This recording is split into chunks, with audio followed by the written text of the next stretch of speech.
राधे राधे, जय श्री नारायण। आप सभी भक्तों को पौष मास की सूर्य पूजा की हार्दिक शुभकामनाएं। हे सूर्यदेव, आप समस्त संसार के जीवन दाता हैं। आपके आशीर्वाद से हमारे जीवन में खुशहाली, समृद्धि और स्वास्थ्य का संचार हो। इस पवित्र मास में आपकी उपासना से सभी दुख दूर हों और हम सभी पर आपकी कृपा बनी रहे। आपके तेजस्वी प्रकाश से हमारे जीवन की हर राह उज्जवल हो और आपके आशीर्वाद से हम सभी को सुख, शांति और समृद्धि की प्राप्ति हो। पौष मास की इस विशेष पूजा में हम आपके समक्ष नतमस्तक हैं और आपके आशीर्वाद की कामना करते हैं। आपकी कृपा से हम सभी के जीवन में नित्य नई ऊर्जा और सफलता का आभास हो। प्रिय भक्तों, पौष मास में सूर्य देव की पूजा करने का एक विशेष धार्मिक महत्व है। यह माह विशेष रूप से सूर्य देव की आराधना के लिए समर्पित माना जाता है, जिसमें सूर्य के दिव्य आशीर्वाद से व्यक्ति के सभी पाप समाप्त होते हैं और उसकी जीवन धारा में सुख समृद्धि का आगमन होता है। पौष शुक्ल एकादशी और पौष मास के सूर्य व्रत को पौष सूर्य पूजा के रूप में मनाया जाता है। पौष मास में सूर्य देव की पूजा करने से शारीरिक, मानसिक और आध्यात्मिक लाभ की प्राप्ति होती है। सूर्य भगवान की कई कथाएं भारतीय पुराणों और ग्रंथों में वर्णित हैं। सूर्य देव को अद्वितीय शक्ति, ज्ञान और ऊर्जा के स्रोत के रूप में पूजा जाता है। वे जगत के पालनहार हैं और उनके बिना इस संसार की रचना और जीवन का अस्तित्व असंभव है। सूर्य की पूजा, उनके महत्व और उनसे जुड़ी विभिन्न कथाएं धार्मिक ग्रंथों, खासकर महाभारत, रामायण और पुराणों में मिलती हैं। उन्हीं में से एक कथा है पौष माह और राजा सागर की एक प्रसिद्ध कथा। मेरा आप सबसे विनम्र निवेदन है कि कथा को पूरी श्रद्धा और विश्वास के साथ सुनिएगा और ज्यादा से ज्यादा शेयर कीजिएगा, जिससे आप भी कहीं न कहीं पुण्य के भागी बन सकें। तो बोलिए सूर्य भगवान की जय। पौष माह और राजा सागर की कथा एक प्रसिद्ध हिंदू पौराणिक कथा है, जो विशेष रूप से सूर्य देव की पूजा के महत्व को दर्शाती है। इस कथा में राजा सागर की तपस्या, उनकी सच्ची श्रद्धा और सूर्य देव से प्राप्त आशीर्वाद का वर्णन है।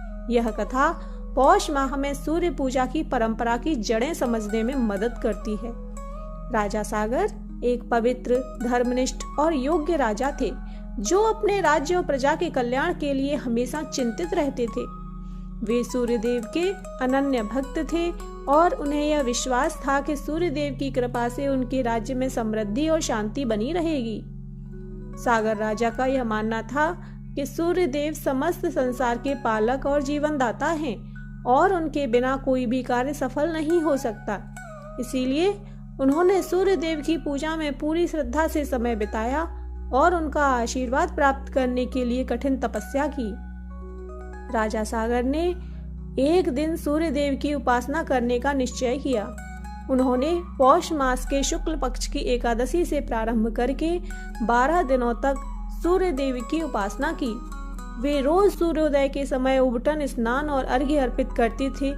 उनकी तपस्या इतनी कठिन और निष्ठा पूर्वक थी कि सूर्य देव ने उन्हें दर्शन देने का निश्चय किया। सूर्य देव ने राजा सागर को दर्शन दिए और उनसे प्रसन्न होकर आशीर्वाद दिया। राजा सागर ने सूर्य देव से प्रार्थना की कि हे सूर्य देव, आप समस्त सृष्टि के पालन करता हैं। आपसे ही इस संसार में ऊर्जा, शक्ति और जीवन का संचार होता है। कृपया मुझे आशीर्वाद दें कि मेरे राज्य में कभी भी कोई संकट न आए और मेरी प्रजा हमेशा सुखी रहे। सूर्य देव ने राजा सागर से कहा, हे राजन, तुम्हारी तपस्या से मैं प्रसन्न हूँ। मैं तुम्हें आशीर्वाद देता हूँ कि तुम्हारे राज्य में सुख समृद्धि होगी और जो कोई भी पौष मास में मेरी पूजा करेगा, उसे तुम्हारे राज्य के समान पुण्य मिलेगा। राजा सागर के राज्य में सूर्य देव की पूजा के प्रति समर्पण और श्रद्धा के कारण समृद्धि का अवृद्धि हुई। उन्होंने पौष मास में विशेष रूप से सूर्य पूजा की व्यवस्था की, ताकि उनकी प्रजा भी सूर्य देव के आशीर्वाद से सुखी और समृद्ध हो सके। इसके बाद राजा सागर ने अपने राज्य में सूर्य पूजा के महत्व को बढ़ावा दिया और यह परंपरा उनके राज्य में प्रचलित हो गई। राजा सागर की पूजा का प्रभाव यह हुआ कि उनके राज्य में वर्ष भर कोई बड़ा प्राकृतिक संकट नहीं आया और प्रजा सुखी रही। सूर्य देव का आशीर्वाद राजा सागर के राज्य में सुख, समृद्धि और समरसता लेकर आया।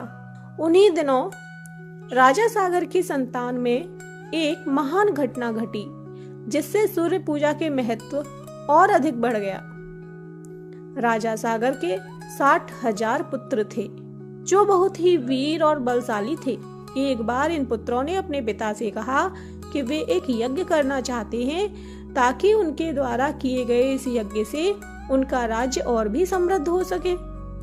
राजा सागर ने अपनी संतान को यज्ञ करने की अनुमति दी, लेकिन उन्होंने यह भी चेतावनी दी कि यज्ञ को पूरी श्रद्धा और विधि पूर्वक किया जाए, ताकि कोई अनिष्ट न हो।